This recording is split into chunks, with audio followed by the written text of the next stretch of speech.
Minaka malo le ki orana whakalopalai atu. Tā aloha ni mahalo aloha noa ia, and a massive talo for lava to our listeners and our viewers, and thank you so much for tuning in. Welcome to the 1st of September 2021. Wow, 3 months away from Christmas. Te whatalo for 24 ia, ma mamalo tātou wa te noo, ile nei iau a uli, o la so mua o se te ma lua fe lua se fumatasi, lua minute wa te inele tula e tolu. Welcome to another episode of Pacific Health Talanoa. I cannot wait to bring on a very special guest on our show today to talk about her journey at the University of Victoria, and also how she is supporting our community, especially young people who are going through some mental health difficulties and struggles. So our guest for today, o le tamaita'i a Taiao Lelei Filo Masoe. Our special guest is Taiao Lelei Filo Masoe, hail from the villages of Asau, Safune, Salilolonga, Sanapu, and Alafua. Daughter of Auva'a and Farah Masoe, currently studying a Bachelor of Arts in Mataupu Tauranga Samoa, or Samoan Studies and Pacific Studies at Victoria University of Wellington. Yeah. Sumaya, kalamaya ao, lau sunga le tamaitai, Taiao Lelei le tāwhatanoanga. Yeah, nei foi uli. Welcome on the show, Taiao Lelei. How are you feeling? Now you guys are under level 3 lockdown. Victoria just started back on their second try. So I just finished some classes online and then just channeled in for this. So I'm really grateful for the opportunity. But other than that, Wellington is still quite quiet. I do notice now that it's level 3. People are now starting ordering from KFC. So the perks of level 3. So, but yes, that's pretty much it from my side. Thank you so much, Taiao. Before we get into our Talanoanga, can you tell us a little bit about yourself? I mentioned your name and your villages and your study at the University of Victoria in Wellington, but I'm pretty sure your fans, our viewers want to know more about you. As he mentioned, I'm a daughter of Auva'a and Farah Masoe. Well, I think in addition to that bio, I would say I'm from a family of artists. So my father was Auva'a Masoe. He's a signwriter artist in Samoa, and Mato business in Samoa. So then I guess the genes has passed down to us. We're only 5 girls, and we're all quite artistic with our own ways. So in order for me to tackle this topic that we're going to talk about, mental health, I use my art as a way to tackle it and also approach it in my Samoan studies. So I will guess.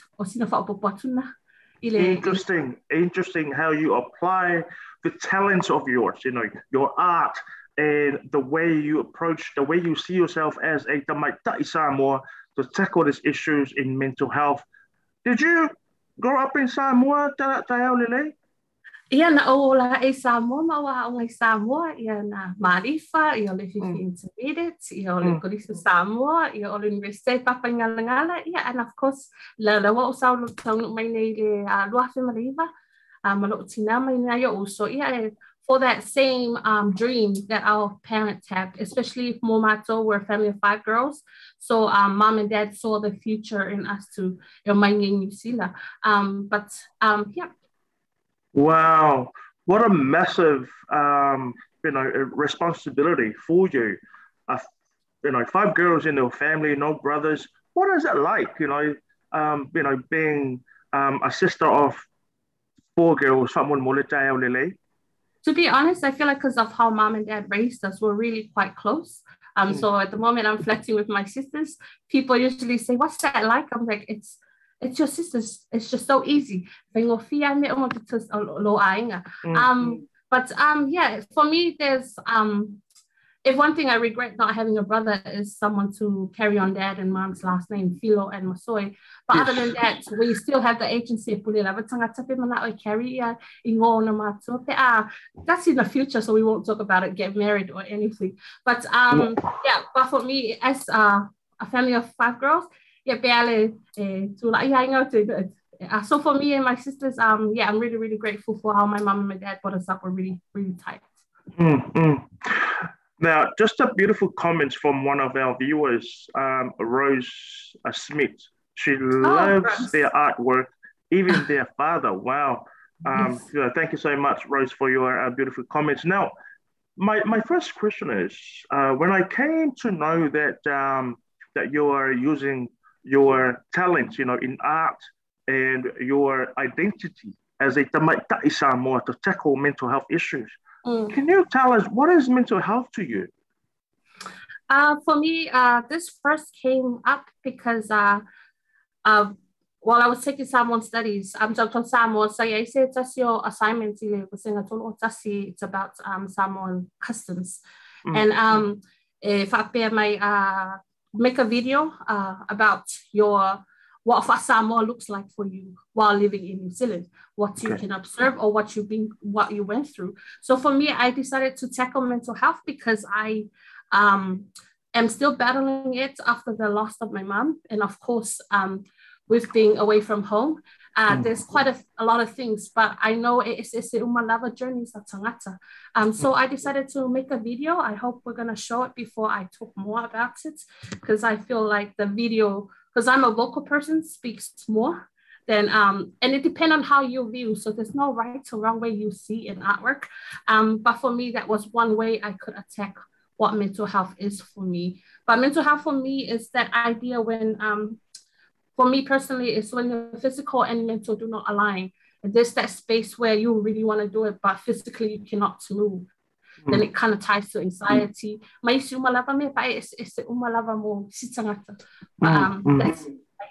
yeah. Well, your Talanoa and your definition of mental health, it brings me to think that mental health is when you're stuck, in a different world, when you're not associated, and when you're not, going out to ask for that support, and when you're isolated, you isolate yourself from this world.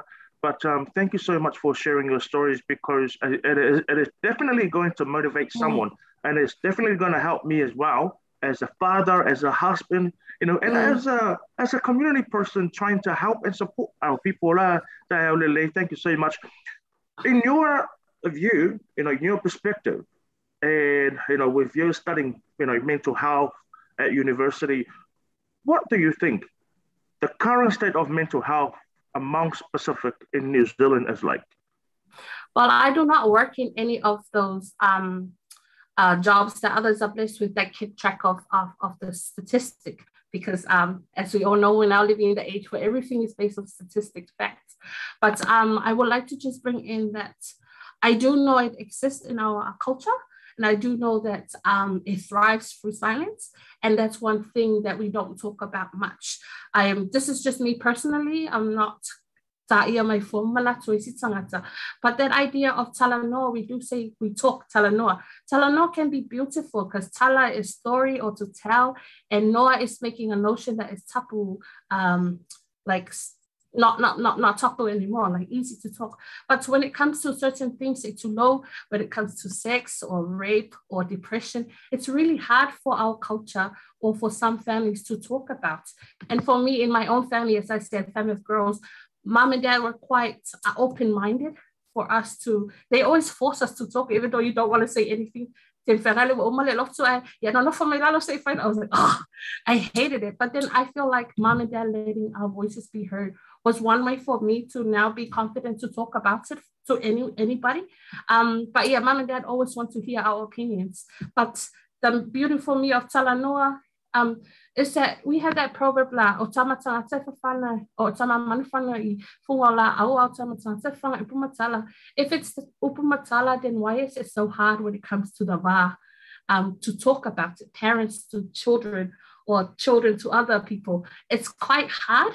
But for me, there's church, there's culture, there's family. But for me, I channel it through my family and through education, through my assignments.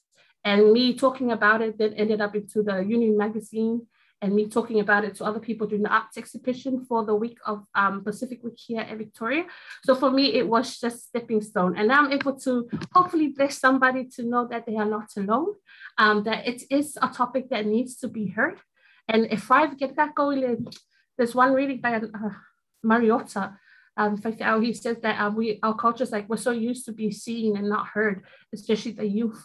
So I think that's where I come in and try to make those topics, talk about if we say this, then why not then approach it this way. That's Thank you so much, Tayaunelei. Ola se ta whataranoanga. Ele tūranga lea o te lea lava te tau po e ia au saunoanga ina ia a ngā ia tu ia ta whesili e relate ile tamata upu ia ile nei aso. Now you mentioned that there are sensitive topics that it is very hard for Pacific and Samoan families to have a talanoa about. Why do you think that is? For me, I guess, personally, again, it's hard because we're so used to the culture, whatever mom and dad say goes. And it's rare to find families that allow their kids to speak up. But also for me, the role of Christianity in some people, because then some people be like, oh, I'm male depression. Yeah, you know, and sometimes it's the humor we use. You know, we said there's what's the word? Tausua. It's in our genes to that humor, but sometimes you don't know if that humor, not everyone has a thick skin. You might be pushing someone towards the edge, you know, and for me, that's how I would answer it personally. But yeah. Thanks, Tayaunelei. Now, you also mentioned about the loss of your dear mother. You know, must have been a really, really hard time for you, you know, and your sisters and your father. Tayaunelei, what are some of the strategies and ways that you implemented, you know, to tackle and cope with the stress and that hard time? Because to be very honest, during level 4 and level 3, we've seen it all on social media, funerals online, you know, they couldn't even say goodbye to their loved ones. How would these people be able to deal and cope with the stress, you know, and a difficult time in your life? Someone more, Tayaunelei. I think for me personally, because I'm quite open to talk about it. There's 5 of our sisters. 3 of my sisters were in Samoa with mom. One of my other sisters went September, but Namaliuma Mia Tisima, so just the 22nd. So it's like near Christmas time. For me, it was a happy time mom went. If people met mom, Farah, she's a bubbly person. So her funeral was actually a celebration because it was the person she was and how she prepared us kids. But I feel like individually for me, because there's always that guilt of I didn't get to see her physically. Whereas I'm grateful for Facebook, but it's not the same with actually being there. So for me, how I cope with it, and I'm still battling it, is mom always says, so surround yourself with people who love you, and that's where the family comes in. You are nothing without your family. You know, the roots. If there was allowed, but if we were to use the metaphor of a family with the roots, I am just a branch from that tree of my mom and my dad, but I wouldn't be a branch. And sisters, and that's just from a poem from a friend, Moina Nine. If there were no roots, there wouldn't be a branch of me. So for me, it's just that, you know, mom always say too, if things happen, let it be a lifetime, you know, if I've been you know, it's not an advice that's new.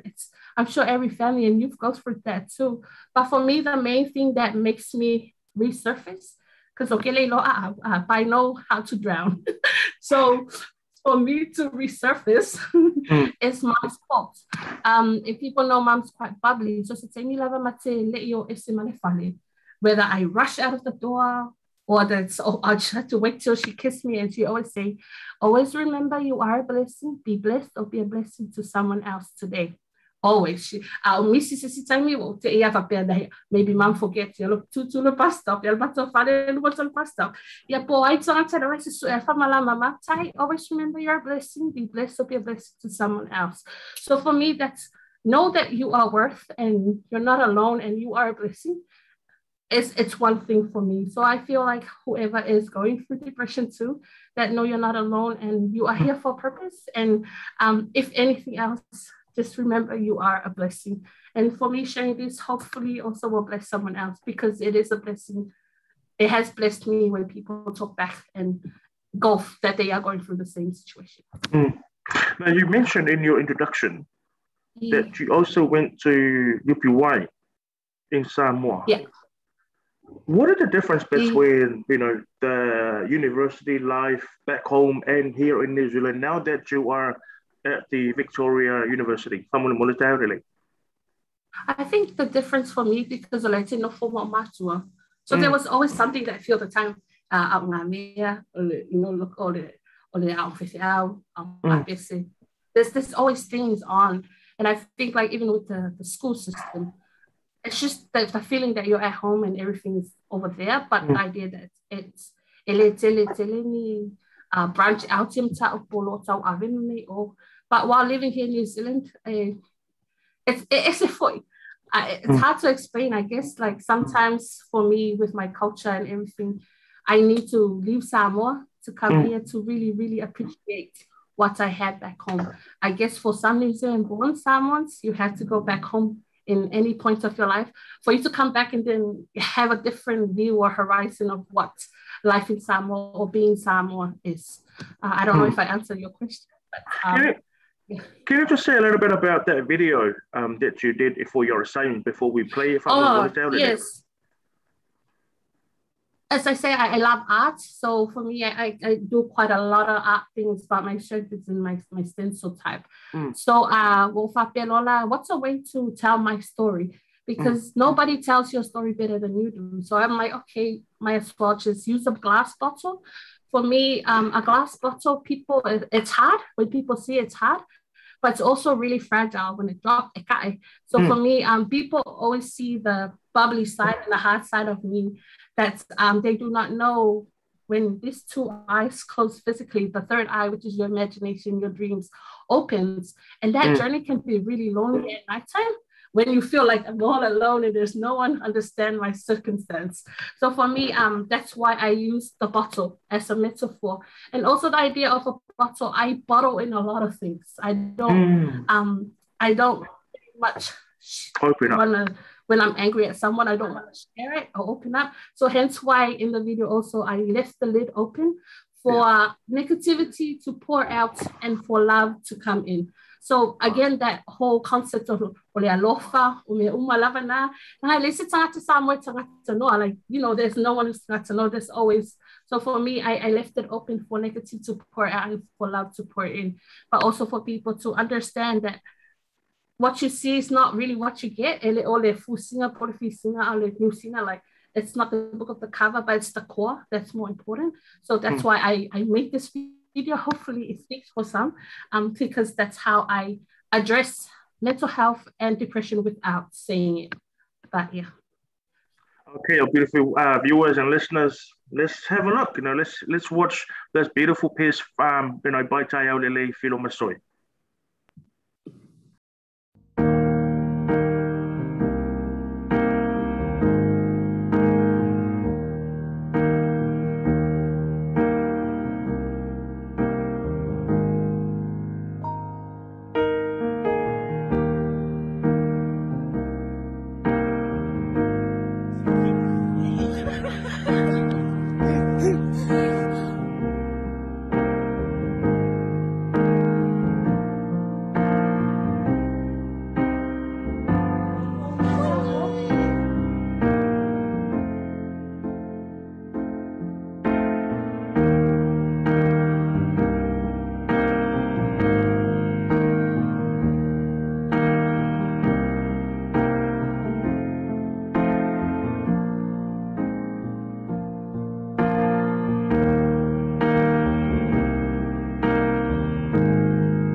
Wow, what an O4Ocean piece of work by Taiao Lele, Philo Masoe. Man, thank you so much. That is such an amazing, piece of work that you put together.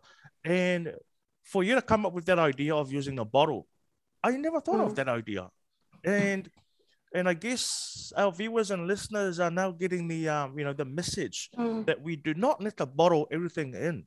There's a time, there's a specific time when you need to come out and say, look, I need help. I really need help. So it is important that you go out there and seek and search and ask for help. There's a lot of support and available out there, but it's just a matter. It is all about us, having that confidence and having that that belief and having that trust.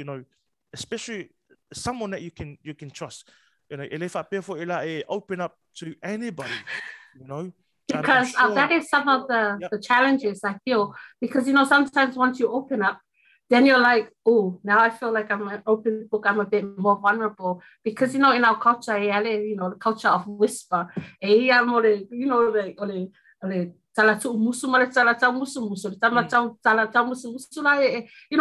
it's like, oh, well, how would they see my family as a whole? But I feel like sometimes for me, I'm like, well, it's my story. Nobody tells it better than I do. I'll just say it out. And also I just want to say that I did this video. It's not me who made the video, but my cousin Daniel Ngangao, Joseph Ngangao, and my sister who helped.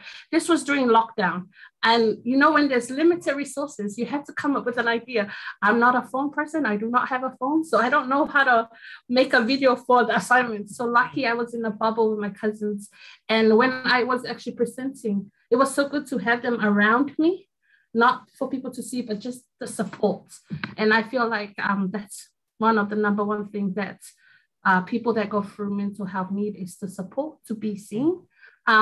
Just don't, well, everyone's different. Like, I don't like people who just come into my space, but the idea that respect the space, because sometimes that's why people go to mental health hospitals, is to heal. They just need a space, but be visible. That doesn't mean they give you the space, doesn't mean, it's just the idea that space, but be visible, because in our families, we're not one. There's always, we're one of many. So we need the we to support. But yeah.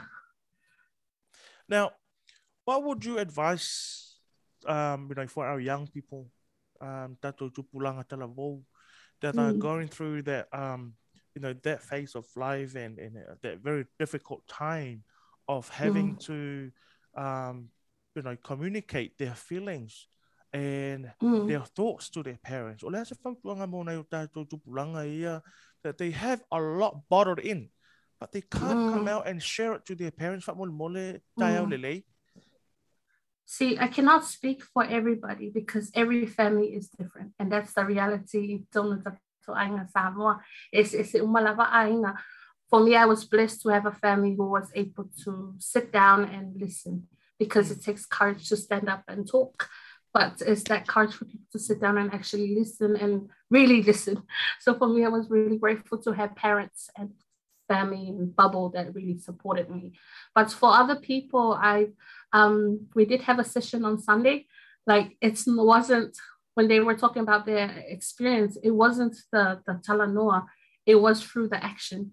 Like, and it took years. Sometimes mom and dad, they may never say they love you or they support you, but they may say it through their action. And yeah, for me, it's quite hard to pinpoint or summarize my own story. It fits into someone else's situation, but then that's just me. But I hope, everyone that goes through it, just know you're not alone. It's quite hard. It takes longevity, a long time for some family or some people to accept. But I feel like the resilience, perseverance to keep going, keep pushing, and know that life matters at the end of anything, and that you're a blessing. You're blessed to be here on earth. You're here for a reason. Then I think that's what I would like to be for those who are going through it. So where to from here, Taolele, for you? After you graduate, where would you see yourself, being utilized to serve our people? So for me, as I was saying, I'm a family of artists. So I'm only studying at Victoria because they offer Pacific Studies and Samoan Studies. So tell us lots of people I was of what I've someone studies along Samoa. I'm like, you know, it's no different with people from England coming to New Zealand or here to take literature because there's a different strand. So I only know basic language. So and all that lingo is quite foreign. So for me, taking Samoan studies, again, as I said, I had to leave Samoa to come and appreciate it. Because of Samoa, ele compulsory the Samoan studies if you're taking arts, optional. So long as university compulsory. So for me, I always avoid because if there was a 1 grade for Samoan studies, you know, national year 8, in my little grade, so I knew I was not good in Samoan studies. So in New Zealand, I thought to use that time while I'm away from home to actually take the paper. And the reason why I take the paper is because Samoan studies, I know that our stories are so rich and our gifts are so rich, but when we make things, there's not enough storytelling for people to hook on. So when I make something, I want people, they are taking a bit of me and I want people to actually see that's actually me doing the work. It's my story. Again, as I said, nobody tells the story better than you do. But for the long run, we're hoping with my sisters to do a business. My other sisters are quite good with portraits, others good with fashion. So my other sister, Fina, we were supposed to come Auckland for the New Zealand Fashion Week. But so we LA and make clothes, so she's so close. But again, we put in our own stories through the clothes, the story of mom, the story of dad, through what we make. So for me, the importance of storytelling is it's why I wanted to study at Vic. And what I look forward to in the future, if God's willing, is to have a sister business, a family business. I'm so used to having my dad as his own boss in my business. So it's like, oh, I love that idea. It's your own boss, but in this time, it's shared. And I love that it's shared knowledge. It's not just mine. But also for me to fast forward together with my sister is that the whole package. But yeah.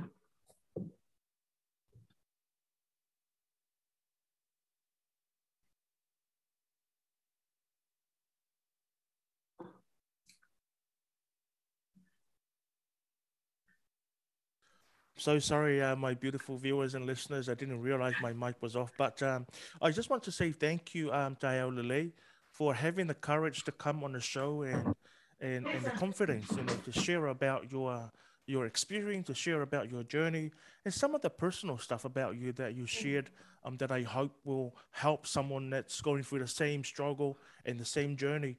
I do hope that, you know, I'll have you back on the show, you know, sometime, you know, next week or maybe next month, just to talk more about your studies and, you know, and hopefully that will motivate our young people. So thank you so much from Manuia Tele Lavale Tua, Manuia Tua I Laua Onga, Mawase Sta Fataranonga Isa So Iluma, I'm all terminate. Sorry for you. Thank you. Sorry for you.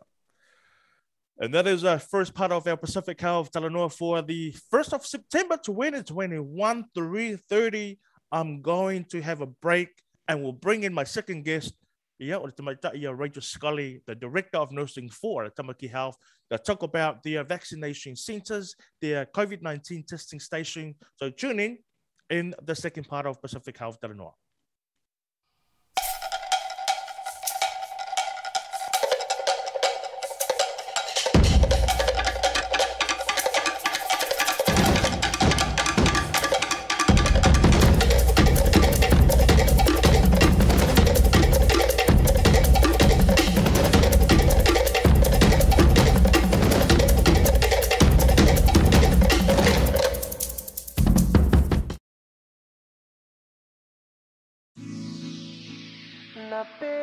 Squad, baby. Rex, Jay Sands. Let's go. Oh, say I'm say you are complete to me, I get you. By the way that you move and the way that you smile. Say, oh my Dorima, baby, you be giving your hand, I'll take you anywhere. You give me something that I never had. Cause you care, but about to me and the family. Say, why you waiting on me to talk to you? Yeah, I'ma listen what I say, yeah. Don't move out in the come here, yeah. They on the nail, to dirty wine, girl, dirty wine, yeah. Say, tama in, no te pai, to get out, say,